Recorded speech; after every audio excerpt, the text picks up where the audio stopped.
Hello students, आज हम physics का नया चैप्टर पढ़ने जाएंगे क्लास 11th का यूनिट्स एंड मेजरमेंट, जो कि आपके एनसीईआरटी का सेकंड चैप्टर है। फर्स्ट चैप्टर आपका जो डील करता है वो फिजिकल वर्ल्ड के ऊपर करता है। फिजिकल वर्ल्ड में आप पढ़ेंगे कि नेचर्स में कौन कौन से टाइप के फोर्स होते हैं, कितने टाइप फोर्स एग्जिस्ट करते हैं, कौन से साइंटिस्ट का कितना कंट्रीब्यूशन है, किसने कितना आपका फिजिक्स में योगदान दिया, केमिस्ट्री में और बायो में भी।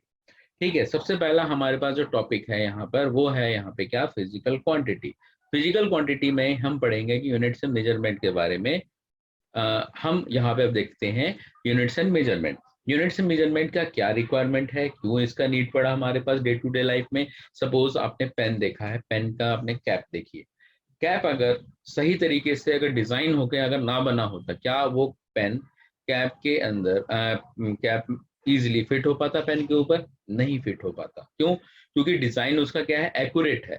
जब डिजाइन एक्यूरेट है, मेजरमेंट उसका एक्यूरेट है, तो वो क्या हुआ, इजिली पेन के अंदर कैप फिट हो गया। ठीक है, और भी बहुत सारे आपने एग्जांपल्स देखेंगे, जैसे डोर फिटिंग हो गया। अगर मान लीजिए बरसात के सीजन में क्या होता है, डोर का साइज थोड़ा सा बढ़ जाता है, वुडन डोर्स का साइज का तो थोड़ा बढ़ जाता है, तो आप क्या करते हैं, डोर को कटवा देते हैं। क्यों? क्योंकि वो डोर क्या हो सके, दरवाजे पे इजिली फिट हो सके। क्या वो मेजरमेंट को फॉलो किया? यस। देखिए, जब आपने डोर को डिजाइन किया उस टाइम पे आपने पूरा मेजर करके उसको किया, मेजर करके आपने डिजाइन किया, मेजर करके आपने उसकी फिटिंग की। उस टाइम पे डोर क्या हुआ, इजिली ओपन भी हो रहा था, क्लोज भी हो रहा था। लेकिन रेनी सीजन में वुडन क्या होता है, फूलना स्टार्ट होता है। फूलने के कारण उनका साइज क्या हो गया, डायमेंशन क्या हो गया, बढ़ गया। बढ़ने के कारण वहां पे क्या हुआ, अब वो डोर वहां पे लगना बंद हो जाएगा। क्यों बंद हो गया? क्योंकि वो मेजरमेंट से आउट हो गया। तो जो रिक्वायरमेंट है हमारे पास यूनिट एंड मेजरमेंट के लिए कि हमें बहुत सारी जगह इसका यूज होगा, तो हम सबसे पहले यहाँ पे क्या है, यूनिट्स एंड मेजरमेंट। उस यूनिट एंड मेजरमेंट में सबसे पहला जो टॉपिक है वो हमारे पास क्या है यहाँ पे, फिजिकल क्वांटिटी। फिजिकल क्वांटिटी क्या होता है यहाँ पर वो देखिए। फिजिकल क्वांटिटी हमारे पास क्या होता है, all those quantity which can be measured directly and indirectly and in terms of which the law of physics can be expressed are called physical quantity. यानी फिजिकल क्वांटिटी क्या होता है, जिसको आप डायरेक्टली या इनडायरेक्टली वे में उसको major कर सकें, उसको हम यहाँ पे क्या कहते हैं, फिजिकल क्वांटिटी कहते हैं। फॉर एग्जांपल, आपके पास घड़ी नहीं है, आपने बोला कि शायद हो सकता है दिन के 12 बज रहे होते हैं, तो ये क्या होगा, जो शायद वर्ड आपने क्या किया, वो इनडायरेक्टली आपने मेजर कर लिया टाइम को। यहाँ पर सपोज आपके पास एक पेन दे दिया गया और बोला गया कि पेन का लेंथ बताइए, तो आप क्या बोलेंगे, हो सकता है इस पेन का जो लेंथ होगा या इस रेक्टेंगुलर बॉक्स का जो लेंथ होगा वो कितना होगा, यहाँ पर 10 सेंटीमीटर का होगा। जो ये वर्ड आपने शायद यूज किया वो क्या है हमारे पास, ये क्या है, इनडायरेक्ट वे में मेजरमेंट आपने करके बताया इस बॉक्स का लेंथ 10 सेंटीमीटर। डायरेक्ट वे में क्या है, अगर हम डायरेक्ट वे में करें, एक स्केल लेंगे, इसका लेंथ हमने मेजर किया और हमारा जो लेंथ अप्रोक्सीमेटली जो जो हमारा एजम्पशन था उसके आसपास में आ गया, मान लीजिए 11 सेंटीमीटर आया। हमने एजम्पशन क्या किया था इसका, 10 सेंटीमीटर। इनडायरेक्ट वे में, डायरेक्ट वे में जब हमने इसको मेजर किया कितना आ गया, 11 सेंटीमीटर का आ गया। तो ये क्या हमारे पास फिजिकल क्वांटिटी। और क्या कह सकते हैं हम फिजिकल क्वांटिटी को, फिजिकल क्वांटिटी को हम कह सकते हैं वो क्वांटिटी होती है जिसको आप मेजर कर सकते हैं। जैसे मास, किसी भी ऑब्जेक्ट का मास को मेजर कर सकते हैं, टाइम मेजर कर सकते हैं, किसी भी ऑब्जेक्ट का लेंथ आप मेजर कर सकते हैं। ये हमारे क्या होते हैं यहाँ पर, फिजिकल क्वांटिटीज होते हैं। अब देखिए, फिजिकल क्वांटिटीज हमारे पास क्या होते हैं, दो पार्ट्स में डिवाइड होते हैं। यानी फिजिकल क्वांटिटी हमारे पास क्या है, दो पार्ट्स में डिवाइड होते हैं। आगे चल के और भी बताएंगे हम यहाँ पे।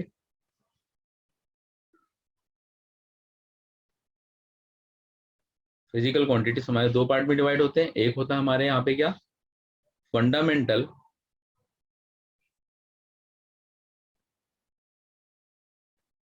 Mental quantities.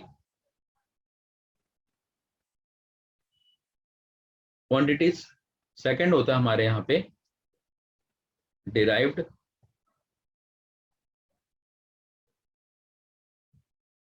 क्वांटिटीज। ठीक है, फंडामेंटल क्वांटिटीज को हम जनरली और बेस बेस क्वांटिटी भी कहते हैं, बेस यूनिट भी कहते हैं और बेस क्वांटिटी भी कहते हैं। क्यों? क्योंकि ये बेसिक है हमारे पास। तो सबसे पहले आइए हम क्या देखते हैं, फंडामेंटल क्वांटिटीज।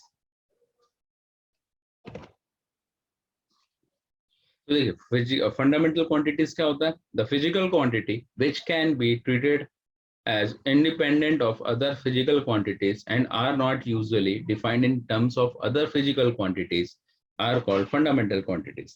Fundamental quantities या base quantity वो quantity होते हैं जिसको आप जो quantity जो physical quantity दूसरे physical quantity के ऊपर dependent नहीं होता है।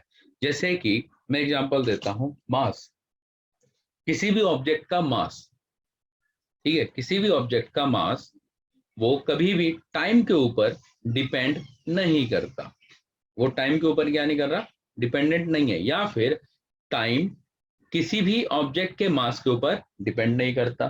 तो ये मास क्या है, इंडिपेंडेंट क्वांटिटी है किसका, टाइम का।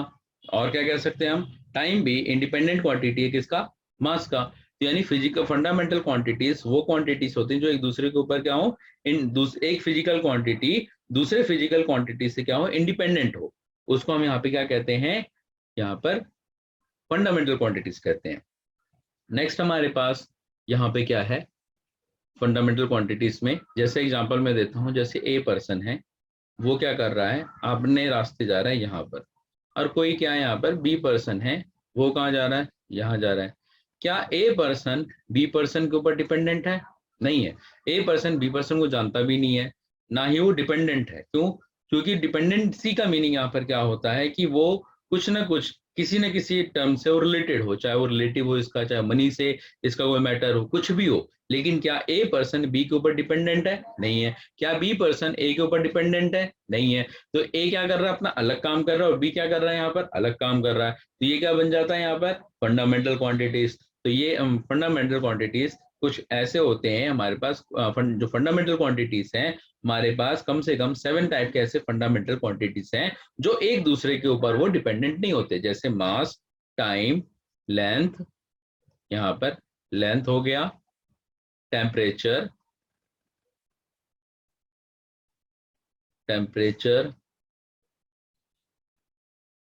Current, amount of substance AOS, और लुमिनस एंड डेंसिटी। ये ऐसे 7 फिजिकल क्वांटिटीज हैं जो एक दूसरे के ऊपर डिपेंडेंट नहीं है। नेक्स्ट हमारे पास आता है यहाँ पर डिराइव्ड क्वांटिटी। ठीक है, डिराइव्ड क्वांटिटी क्या होता है हमारे पास, the physical quantity whose defining operation are based on other physical quantities are called derived quantity. अगर हम सिंपल और सरल लैंग्वेज में बोलें, सिंपल और इजी लैंग्वेज में अगर बात करें, डिराइव क्वांटिटी वो क्वांटिटी होता है जो एक फिजिकल क्वांटिटी दूसरे फिजिकल क्वांटिटी के ऊपर टोटली क्या होता है, डिपेंडेंट होता है। ठीक है, जैसे एग्जांपल देखिए, जैसे आप हैं यहाँ पर, आप हैं और ये आपके क्या है, फादर है। अभी आप क्या है, अपने फादर के ऊपर टोटली डिपेंडेंट है ना। तो आप फादर के लिए क्या हो गए, डिराइव क्वांटिटी हो गए।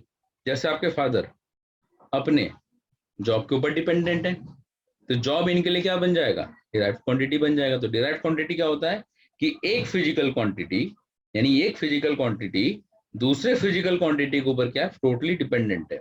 ये समझ में आ गया। अब हम थोड़ी फिजिक्स के टर्म में देखते हैं। जैसे फोर्स आपने पढ़ा था 9th क्लास में, फोर्स क्या होता है, मास इनटू में एक्सेलरेशन। ठीक है, फोर्स जो होता है डायरेक्टली प्रोपोर्शनल क्या होता है, मास का होता है।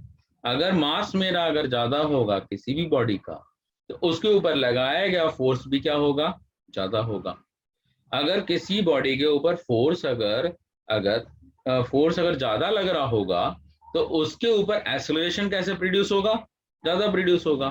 तो यहाँ देखिए, फोर्स किसके ऊपर डिपेंडेंट है, मास के ऊपर है। कैसे, मास अगर ज्यादा है फोर्स ज्यादा लगेगा, अगर मास कम है तो फोर्स भी क्या लगेगा, कम लगेगा। और मास भी क्या है, किसके ऊपर डिपेंडेंट है, फोर्स के ऊपर है। तो यानी एक फिजिकल क्वांटिटी दूसरी फिजिकल क्वांटिटी के ऊपर क्या है, टोटली डिपेंडेंट हो गया। इसको हम यहाँ पे क्या कहते हैं, डिराइव्ड क्वांटिटी। और ऐसे हमारे पास डिराइव्ड क्वांटिटी बहुत सारे हैं जो हम चैप्टर्स के बीच बीच में पढ़ते हुए चलेंगे। वैसे मैं कुछ टॉपिक्स, कुछ इंपॉर्टेंट फॉर्मूलेस में करवा दूंगा जो आपके आईआईटी, नीट, एनडीए इन सब में पूछे जाते हैं। लेकिन जो बेसिकली हम पढ़ेंगे सारे डायमेंशनल फॉर्मूले हम एक साथ डिराइव्ड क्वांटिटी के फॉर्म में पढ़ते हुए चलेंगे हर एक चैप्टर के अंदर। ठीक है, नेक्स्ट हमारे पास आता है फिजिकल यूनिट। देखिए फिजिकल यूनिट क्या होता है, फिजिकल यूनिट और सिंपल में हम क्या कहते हैं यहाँ पर यूनिट क्या होता है definition, the standard amount of physical quantities chosen to measure the physical quantities of same kind is called physical unit quantity. और फिजिकल यूनिट भी हम कहते हैं, अगर मान लीजिए हमारे पास कोई फिजिकल क्वांटिटी है और उसको मेजर करना है, और मेजर करने के बाद हम उसके अंदर क्या करें, कुछ यूनिट को डिफाइन कर दें। यानी यूनिट को डिफाइन करने का मीनिंग क्या है कि उस क्वांटिटी को उस क्वांटिटी को जिसको आपने मेजर किया है और उसके साथ आप एक करेक्ट यूनिट लगा दें, तो वो आपका एक पूरा करेक्ट डेफिनेशन बन जाता है किसका, फिजिकल क्वांटिटी का। फिर से यहाँ पे फिजिकल यूनिट क्या होता है, यहाँ पर फिजिकल यूनिट होता है आपका the standard amount of physical quantity chosen to measure the physical quantities of the same kind is called physical quantities. जैसे कि आपके पास कोई फिजिकल क्वांटिटी दे रखा है और आपने उसको मेजर किया, और मेजर करने के बाद आपने जो उसके साथ यूनिट प्लेस किया वो बताता है करेक्ट डेफिनेशन उस फिजिकल क्वांटिटी का। फॉर एग्जांपल आपके पास यहाँ पे क्या है, एक यहाँ पर बॉक्स है, इस बॉक्स का लेंथ आपने क्या किया, इस बॉक्स को मेजर किया, और मेजर करने के बाद आपने लिख दिया कि ये बॉक्स भाई यहाँ पर क्या है, यहाँ पर 10 सेंटीमीटर का। तो आप पूछोगे सेंटीमीटर, इट मींस आपने क्या किया, इसका लेंथ मेजर किया, या तो लेंथ मेजर किया होगा, या ब्रेड्थ मेजर किया होगा, या तो आपने हाइट मेजर किया होगा। तो यूनिट लगने से मुझे ये पता चल गया कि ये जो मेजरमेंट है, जो आपने मेजरमेंट किया है इस फिजिकल क्वांटिटी का, वो किस सेंस में क्या है, किस वे में किया है। सपोज मैं बोल दूं कि इस बॉक्स का, रेक्टेंगुलर बॉक्स का यहाँ पर एरिया जो यहाँ पर है वो क्या आ गया, 10 सेंटीमीटर स्क्वायर आ गया। जैसे ही मैंने इसके साथ यूनिट लगाया सेंटीमीटर स्क्वायर, तो मेरा सेंस कहाँ चला गया, अच्छा आपने क्या मेजर किया यहाँ पर, एरिया। तो यूनिट मेरे को बताएगा कि जो फिजिकल क्वांटिटी मेजर हुआ है हर बार, वो मेजर क्वांटिटी किस स्टैंडर्ड को शो कर रहा है, लेंथ को शो कर रहा है, एरिया को शो कर रहा है, वॉल्यूम को शो कर रहा है, किस को शो कर रहा है, वो कौन बताएगा, आपका यूनिट बताएगा। तो कुछ यूनिट के प्रॉपर्टीज होते हैं, कुछ कैरेक्टरिस्टिक्स होते हैं जो हम देखेंगे यहाँ पर। तो सबसे पहला कैरेक्टरिस्टिक्स देखिए,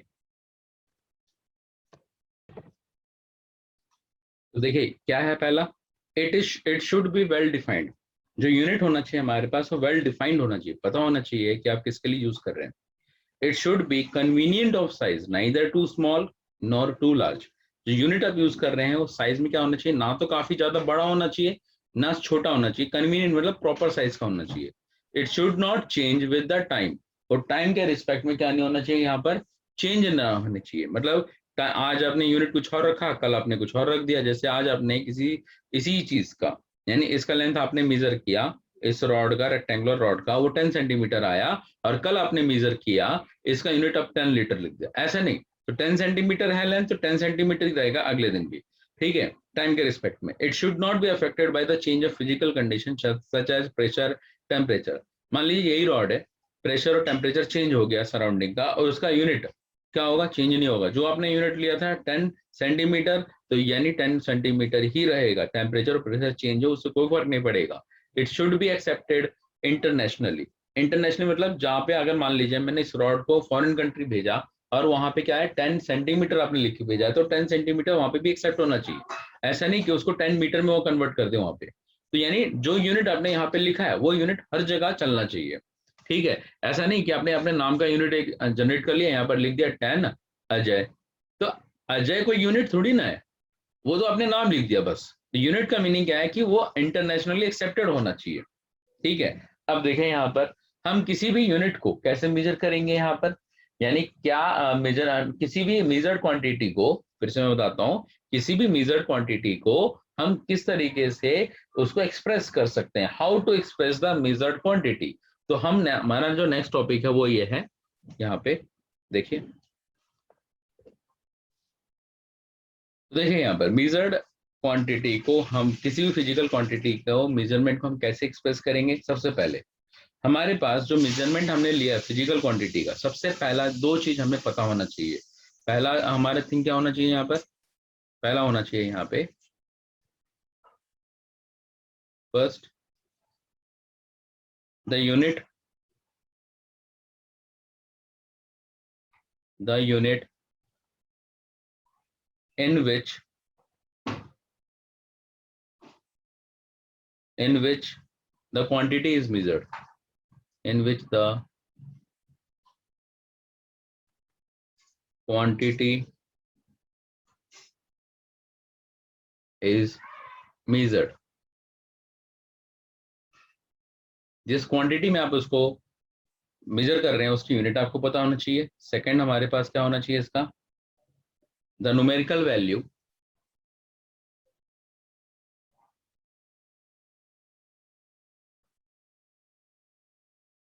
न्यूमेरिकल वैल्यू और मैग्नीट्यूड और the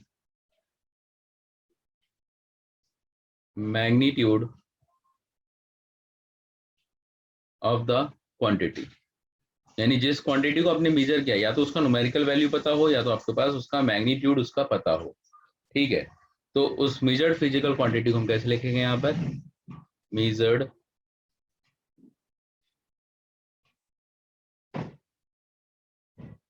physical quantity equals to में numerical value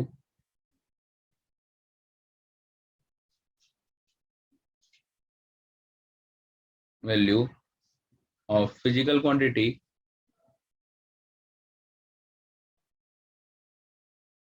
physical quantity multiply size of the unit. उस यूनिट का साइज क्या है यहाँ पर, वो साइज ऑफ द यूनिट। कैसे लिखेंगे हम यहाँ पर, Q इज इक्वल्स टू में N मल्टीप्लाई U। सपोज आपके पास क्या है, शुगर है, एक फिजिकल क्वांटिटी है शुगर। आप गए मार्केट में लाने के लिए, आपने क्या बोला, भैया मुझे 5 किलो शुगर दे दीजिए दुकान पे। तो शुगर मेरा यहाँ पर क्या है, फिजिकल क्वांटिटी Q, 5 मेरा क्या है यहाँ पर N जो कि न्यूमेरिकल वैल्यू है, और kg उसका क्या है यहाँ पर, साइज ऑफ यूनिट है। ये हमारे पास, इसको और हम क्या लिख सकते हैं यहाँ पर, साइज ऑफ यूनिट को 5 मल्टीप्लाई में 1000 ग्राम ऐसे लिख सकते हैं। अगेन 5 क्या है यहाँ पर, न्यूमेरिकल वैल्यू है, 1000 ग्राम क्या है यहाँ पर, साइज ऑफ यूनिट है। याद रखिएगा क्या है ये, साइज ऑफ यूनिट। जैसे जैसे आप स्मॉलर में जाते जाएंगे, स्मॉलर यूनिट में कन्वर्ट होते जाएंगे, उसका साइज क्या होगा आपका, छोटा होते चला जाएगा। तो आगे हम पढ़ेंगे यहाँ पर, तो ये इसका क्या बन जाएगा, इसको हम लिख सकते हैं आगे 5000 ग्राम। तो एक चीज यहाँ से हमें क्लियरली पता चलता है, क्लियरली द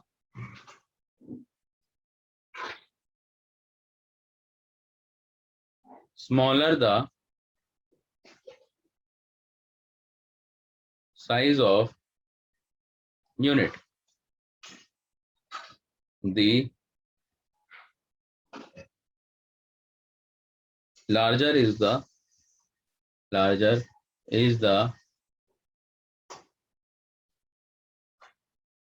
numerical value। अगर हमारे पास साइज अगर यूनिट का छोटा होगा तो न्यूमेरिकल वैल्यू उसकी क्या हो जाएगी, बढ़ जाएगी।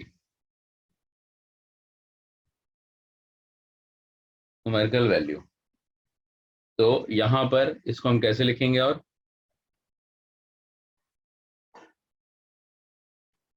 यहाँ पे hence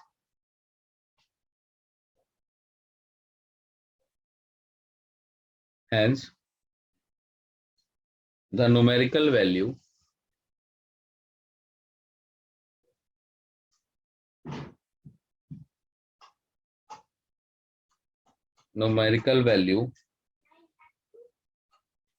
n is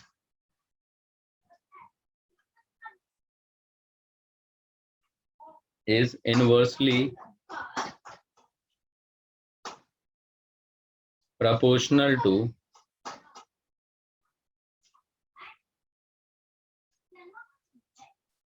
the size of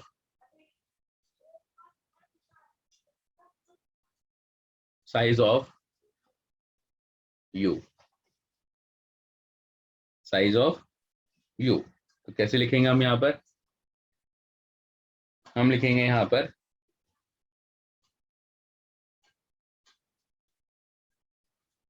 n is inversely proportional to 1 upon में u।